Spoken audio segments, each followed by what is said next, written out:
Salut tout le monde, c'est Mister Cube pour ma première vidéo sur cette chaîne. Tout d'abord, je vais vous parler de l'objectif de ma chaîne, c'est quand même le principal. Donc je l'ai créé pour me faire plaisir déjà parce que c'est le plus important je pense dans la vie et pour partager ma passion avec d'autres personnes sur YouTube, donc avec vous, chers futurs abonnés, on va dire. Elle aura pour but de vous proposer régulièrement des présentations de jeux. Tous les styles, FPS, MMO, etc. Donnez-moi des idées si jamais vous avez si jamais il y en a qui vous intéressent plus particulièrement dans les commentaires. Et d'autres choses comme par exemple des gameplays sur Call of Duty, Battlefield et d'autres jeux moins connus comme TF2, League of Legends et là bon pour le jeu qui tourne en arrière-plan Tribs Ascend.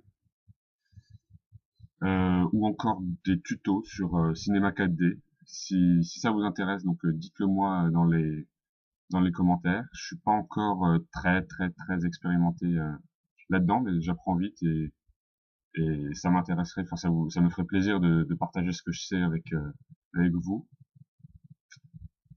Donc voilà, on va passer maintenant à la présentation de Tribs, donc le jeu qui tourne en arrière-plan. Donc c'est un FPS à la première personne, bien qu'il y ait possibilité de la mettre à la troisième personne, mais bon ça c'est dans les réglages optionnels. Euh, donc c'est développé par Hi-Rez Studio. Le jeu a été lancé il y a pas très longtemps. Je me rappelle avoir joué à la bêta ouverte au début de l'année, donc pas vieux du tout. C'est le deuxième volet de Tribs. Il y en a eu un premier au début. Bon, personnellement, ce jeu, je le trouve très sympa. Mais comme pour moi, le jeu, c'est déjà pour s'amuser, pour me faire plaisir, pour moi, faut jouer à plusieurs. Sinon, c'est pas marrant, c'est moins drôle. Donc voilà. Donc je vous présente ce jeu parce que déjà, comme je l'ai dit tout à l'heure, je l'aime beaucoup. Là, je joue dans un mode qui s'appelle le Team Deathmatch. C'est comme dans Call of Duty, il faut atteindre un nombre de kills qui est 100, je crois d'ailleurs en plus, d'atteindre un nombre de kills par équipe. Il y a des petits changements, comme par exemple l'apparition du drapeau. Ce drapeau, quand l'équipe le possède, les kills faits comptent double. Donc comme comme dans la plupart des FPS, il y a plusieurs classes. Donc là, je joue par exemple le Pathfinder. C'est un joueur d'objectif, on va dire. Il se déplace très vite. Il a une arme pas extrêmement puissante, bien qu'elle fasse beaucoup de dégâts quand même. Mais voilà.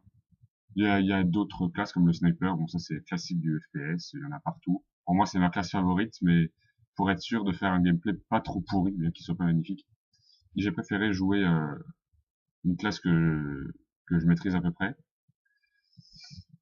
Sinon, on a la brute, donc c'est le tank, on va dire, celui qui est là pour encaisser beaucoup de dégâts et défendre les objectifs.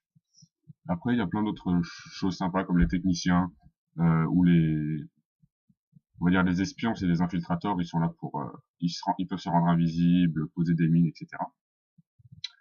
Donc c'est avant tout un jeu donc FPS. Difficile à prendre en main à cause du système de visée, du ski, du jetpack.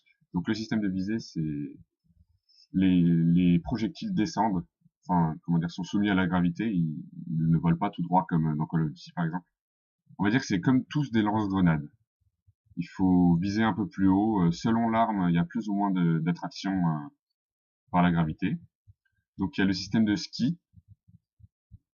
Donc la possibilité de prendre de la vitesse dans les pentes en appuyant sur un bouton. Donc la souris est pour moi ou du clavier pour vous. Et le jetpack. C'est deux choses qu'il faut vraiment absolument maîtriser. C'est très compliqué. Enfin moi j'ai eu beaucoup de mal au début. Mais une fois qu'on l'a, on arrive à atteindre des vitesses phénoménales. C'est très agréable.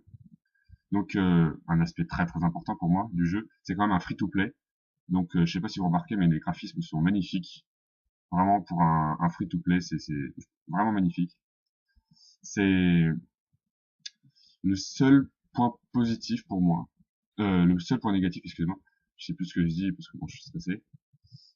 C'est vraiment le fait que pour pouvoir rivaliser avec des personnes qui investissent de l'argent dans ce jeu, c'est qu'il faut vraiment obligatoirement passer un petit peu par le cash shop. Vous voyez, bon là je viens de faire vraiment voler mon kill. Bref, bim, dans ta tête. il faut vraiment investir de l'argent dans le cash shop. Ça, c'est un peu gênant, mais bon, on gagne des points en fait à chaque partie, comme vous le verrez à la fin de celle-ci. Mais vraiment, par exemple, il faut 100 000 points pour débloquer un sniper. On doit en gagner 1000. Quand on a fait vraiment une bonne partie, on en gagne 1000 à la fin, et chaque jour, chaque victoire du jour, on gagne 1200 points. Donc, vous voyez, je vous laisse faire le calcul, il y en a vraiment pour longtemps.